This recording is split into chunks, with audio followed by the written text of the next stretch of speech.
Tangan Xiao Yan mengusap dadanya. Dia menarik kemejanya dan menyapu pandangannya ke bawah hanya untuk menyadari bahwa area sekitar titik racun iblis yang telah menyebarkan warna hitam yang aneh ditutupi oleh segel yang tidak biasa. Selain itu, tampaknya segel ini telah menghentikan penyebaran titik racun iblis. Ini adalah metode penyegelan racun yang telah saya pelajari dari buku 7 berwarna racun yang saya peroleh saat berada di dalam gua di kota Kingsan. Menambahkan ini ke api surgawi yang membantu Anda, kemungkinan tempat racun setan ini tidak akan meletus selama 2 tahun ke depan. Dokter peri kecil dengan lembut menjelaskan saat dia melihat Xiao Yan.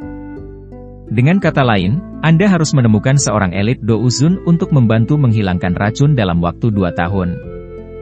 Jika tidak, segel itu secara otomatis akan hilang pada saat itu dan titik racun iblis akan meletus sepenuhnya.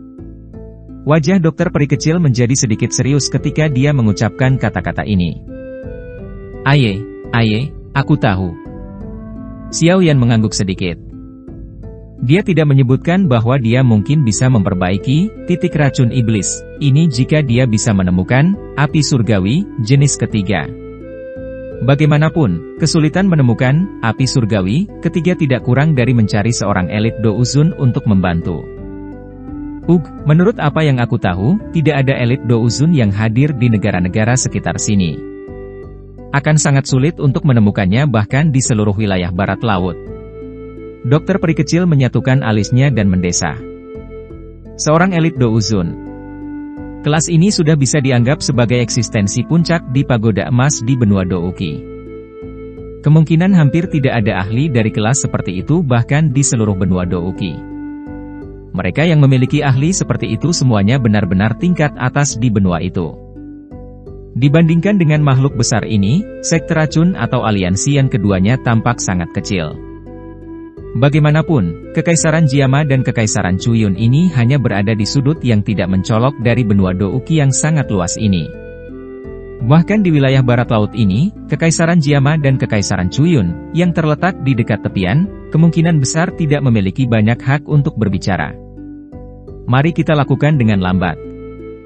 Bagaimanapun, kita masih memiliki 2 tahun. Xiao Yan mendesah pelan.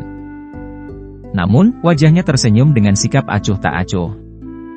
Nama yang agak akrab tiba-tiba melintas di hati Xiao Yan saat dia mengucapkan kata-kata ini. Pakar yang pernah disebutkan oleh Yao Lao dan tetua pertama Sukian dari Akademi dalam Akademi Jianan. Feng Zunse. Di benua Douki, hanya seorang ahli dari kelas douzun yang memiliki kualifikasi untuk ditangani dengan cara ini. Oleh karena itu, jelas sekali bahwa teman baik Yao Lao saat itu adalah douzun yang asli. Posisi elit douzun sangat tinggi. Bahkan jika orang biasa bertemu seseorang, tidak mungkin meminta pihak lain untuk membantu menghilangkan racun tersebut. Oleh karena itu, kedua belah pihak harus memiliki hubungan tertentu. Namun, mengingat posisi douzun yang elit, mengapa dia menjalin hubungan dengan seseorang kecuali orang itu memiliki kekuatan atau kemampuan lain yang dia hargai? Dengan mengesampingkan beberapa hubungan khusus, sebagian besar persahabatan dibangun berdasarkan kekuatan kedua belah pihak. Meskipun poin ini sedikit realistis, tidak diragukan lagi itu adalah kebenaran. Oleh karena itu, jika dia benar-benar ingin menemukannya, teman lama yang dikabarkan memiliki pertemanan hidup dan mati dengan Yao Lao seharusnya sedikit lebih dapat diandalkan. Dari apa yang dikatakan penatua pertama Sukian, Feng Zunse ini tampaknya memiliki hubungan yang sangat dalam dengan Yao Lao. Bahkan setelah yang terakhir menghilang beberapa tahun yang lalu, dia masih terus mencari jejaknya tanpa henti di seluruh benua. Berdasarkan ini, dapat dikatakan bahwa persahabatan antara keduanya pasti jauh lebih solid dari yang bisa dibayangkan siapapun. Jika dia bisa menemukan Feng Zunse yang misterius ini, pihak lain kemungkinan besar akan membantu mengingat hubungannya dengan Yao Lao. Namun, Xiao Yan segera merajut alisnya saat dia berpikir sampai saat ini. Benua Douki sangat besar. Kemana dia akan pergi mencari Feng Zunse? Haruskah dia benar-benar mengeluarkan rumor bahwa dia adalah murid Yao Zunse, murid Yao Chen? Pada saat itu, kemungkinan besar sebelum Feng Zunse tiba, dia akan menggambar Hall of Souls, serta beberapa musuh Yao Lao di masa lalu. Akhir yang seperti itu, akan sangat mengerikan. Xiao Yan tidak membuat kemajuan apapun, tidak peduli bagaimana dia berpikir. Dia hanya bisa menggelengkan kepalanya dan tanpa daya tersenyum pada dokter peri kecil yang sedang menatapnya. Setelah itu, dia bertanya, di mana Cailin dan Xian? Mereka di luar. Dokter peri kecil tersenyum tipis. Dia segera mengambil beberapa langkah lembut dan tubuhnya yang anggun perlahan berjalan menuju hutan batu di luar. Ayo pergi. Karena penyegelan, titik racun iblis, sudah selesai, akan merugikan bagi Anda untuk tetap di sini. Xiao Yan mengangguk saat mendengar ini. Tempat ini dipenuhi dengan uap beracun. Meskipun racun biasa yang masuk ke tubuhnya akan dibakar oleh teratai api hati berkilau, sampai tidak ada yang tersisa, tetap di sini untuk waktu yang lama memang tidak memiliki manfaat baginya. Xiao Yan dan dokter peri kecil baru saja berjalan ke hutan batu ketika Medusa dan Xian, yang menjaga di pintu keluar, merasakannya. Mereka buru-buru datang dan menghela nafas lega saat mereka melihat ekspresi Xiao Yan yang agak baik. Apakah sudah beres? Medusa dengan cepat berjalan ke depan. Murid panjangnya menyapu tubuh Xiao Yan sementara suaranya bertanya dengan prihatin. Xiao Yan tersenyum dan mengangguk. Dia berkata, itu semua berkat metode penyegelan racun dari dokter peri kecil. Kalau tidak, akan sangat sulit untuk menangani hal ini. Kata-kata ini memang benar. Hanya seutas benang kecil yang menyebabkan Xiao Yan menghabiskan 2/3 dari doukinya untuk memperbaikinya. Jika titik racun iblis benar-benar meletus, kemungkinan Xiao Yan benar-benar tidak memiliki kemampuan untuk melawan. Selain itu, tujuannya untuk mengucapkan kata-kata seperti itu tidak diragukan lagi untuk membuat hubungan antara dokter peri kecil dan Medusa menjadi sedikit lebih baik. Kedua wanita ini seperti jarum tajam dan tenda. Mereka tanpa sadar akan terlibat konflik satu sama lain setiap kali mereka bertemu. Berapa lama letusan, titik racun iblis, ini tertunda setelah disegel. Medusa pura-pura tidak menyadari kata-kata yang diucapkan Xiao Yan. Sebaliknya, dia mengerutkan kening dan menanyakan pertanyaan paling penting. Xiao Yan hanya bisa menggelengkan kepalanya tanpa daya saat mendengar ini. Mengapa wanita ini suka menjadi begitu belak-belakan sepanjang waktu? Segel itu akan bertahan selama 2 tahun. Dokter peri kecil di samping ragu-ragu sejenak sebelum memilih untuk membuka mulutnya terlebih dahulu. 2 tahun? Kerutan di alis Medusa semakin dalam. Dia menghela nafas. Dengan kata lain, kita harus menemukan seorang elit douzun untuk membantu Xiao Yan menghilangkan racun atau titik racun iblis akan meletus sekali lagi. Iya. Apakah kamu bisa menyegelnya lagi 2 tahun dari sekarang? Medusa bertanya dengan suara yang dalam. Ini, tidak. Metode penyegelan semacam ini hanya dapat digunakan 1 kali. Tidak akan banyak berpengaruh jika digunakan untuk kedua kalinya. Dokter peri kecil berhenti sejenak sebelum berbicara dengan senyum pahit. Alis Medusa tegak. Melihat sikapnya, tampaknya Medusa berencana untuk menegur dokter peri kecil dengan dingin lagi. Xiao Yan buru-buru memasukkan dirinya di antara keduanya saat melihat ini. Dia tanpa daya berkata, tidak ada gunanya mengatakan apapun sekarang. Mari kita berdiskusi dengan benar tentang bagaimana kita bisa menemukan seorang elit douzun sebagai gantinya. Dokter peri kecil, bantu kami mengatur beberapa akomodasi. Cailin dan Xian telah berpartisipasi dalam pertempuran besar dan perlu memulihkan diri.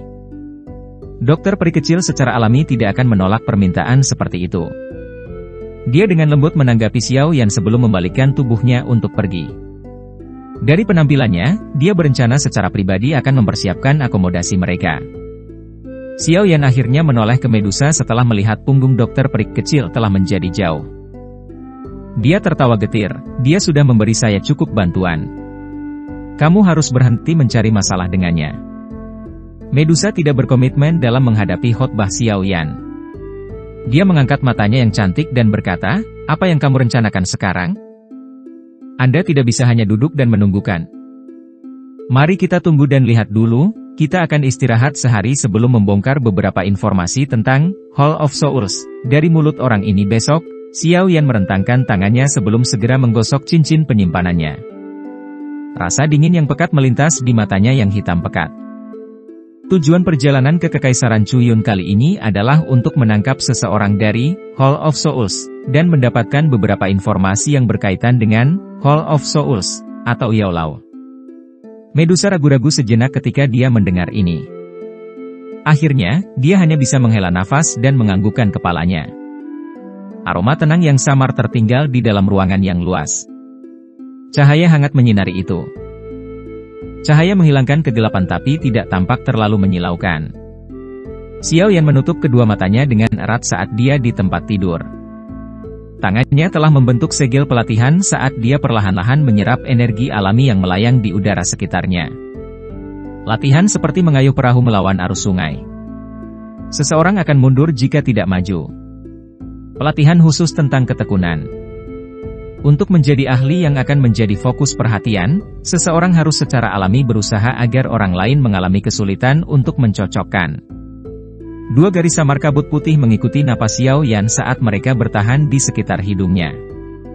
Mereka akhirnya memasuki tubuhnya saat dia menghirup. Setelah menjalani berbagai penyempurnaan, ada sedikit peningkatan pada douki yang kuat di dalam tubuhnya. Pelatihan berlanjut selama sekitar 1 jam sebelum kabut energi samar yang tertinggal di sekitar hidung Xiao Yan mulai berangsur-angsur menghilang. Matanya yang tertutup rapat perlahan terbuka. Dada Xiao Yan terus tenggelam. Udara keruh dihembuskan oleh Xiao Yan melalui nafas panjang. Setelah melakukan tindakan ini, tubuh Xiao Yan rileks secara bertahap. Dia sedikit terdiam sebelum tangannya sekali lagi membuka pakaiannya. Matanya mengerutkan kening saat dia mengamati titik racun iblis yang aneh itu. Seorang elit Douzun. Xiao Yan bergumam sendiri di mulutnya. Sesaat kemudian, dia tertawa getir. Daripada menaruh harapannya pada ini, itu sedikit lebih dapat diandalkan untuk menempatkannya pada menemukan api surgawi ketiga. Jika dia bisa mengandalkan kekuatannya sendiri untuk menyelesaikan titik racun iblis ini dan menyerapnya, Xiao Yan jelas memahami bahwa manfaat yang akan dia peroleh pasti akan jauh lebih besar daripada mengundang seseorang untuk membantunya. Api surgawi. Jari Xiao Yan dengan lembut mengetuk lututnya saat dia dengan lembut bergumam. Matanya menatap api yang berkedip-kedip. Sesaat kemudian, jarinya bergetar dan beberapa peta compang-camping yang diisi dengan aura kuno muncul di tangan Xiao Yan. Tampilan peta ini adalah salah satu zaman yang ekstrim. Jelas sekali, mereka sudah ada sejak lama. Tapi salah satu peta compang-camping itu berisi beberapa garis buram. Garis-garis itu perlahan menyebar. Secara sekilas, mereka secara mengejutkan adalah teratai hitam yang aneh. Bunga teratai itu berwarna hitam pekat. Tampaknya ada lapisan tipis api hitam menutupi permukaan teratai, memberikan penampilan yang sangat mirip iblis.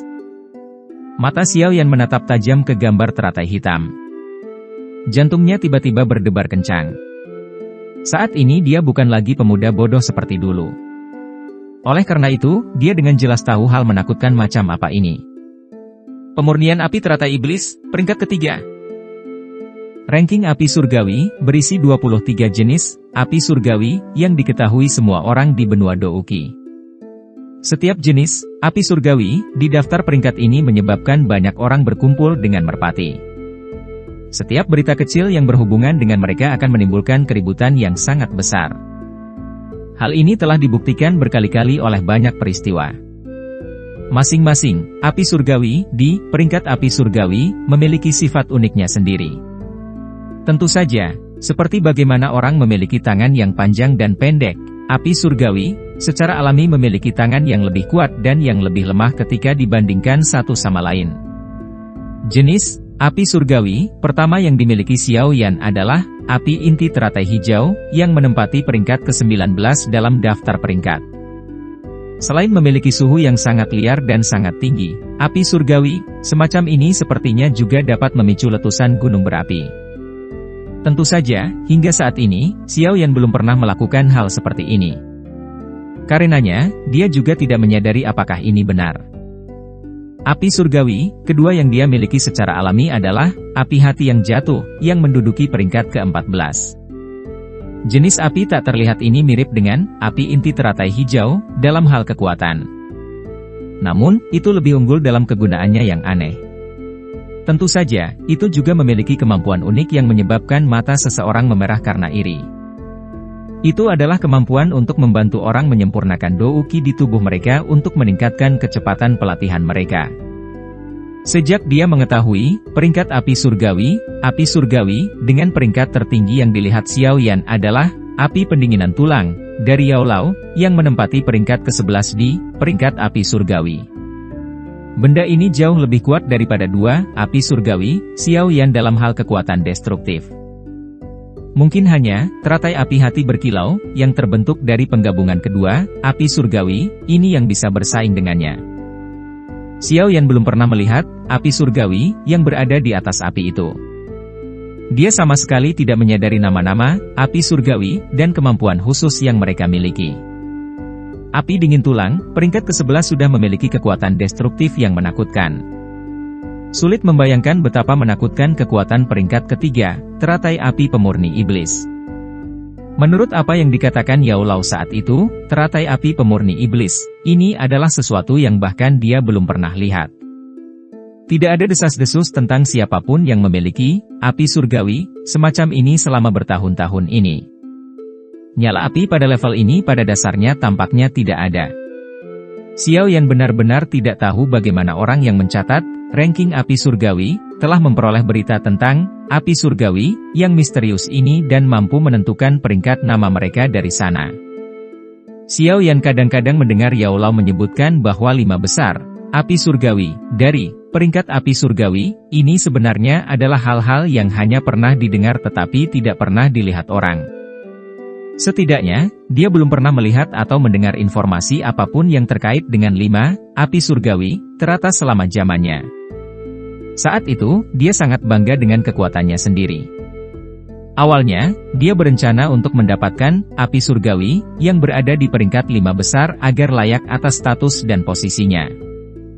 Pada akhirnya, setelah menghabiskan banyak waktu dan banyak usaha, dia gagal mendapatkan api surgawi dalam 10 besar, apalagi dalam 5 besar.